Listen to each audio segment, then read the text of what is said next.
காசு பணம் இல்லாதவன் ஏழை மகன்தான்.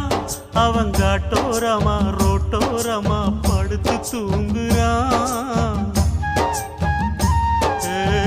சொத்து சொகம் உள்ளவனோ செல்வ மகன்தான். அவன் பஞ்சு மெத்த போட்டிருந்தும் முழிச்சு ஏங்குறான். எது மற்ற பேர்களுக்கு ஏது கவலை? 4 காசு வச்சிருந்தா 100 கவலை. இங்கு ஆசை வச்ச நெஞ்சுக்கெல்லாம் அமைதி இல்லையே. என்ன வேலை அது? என்ன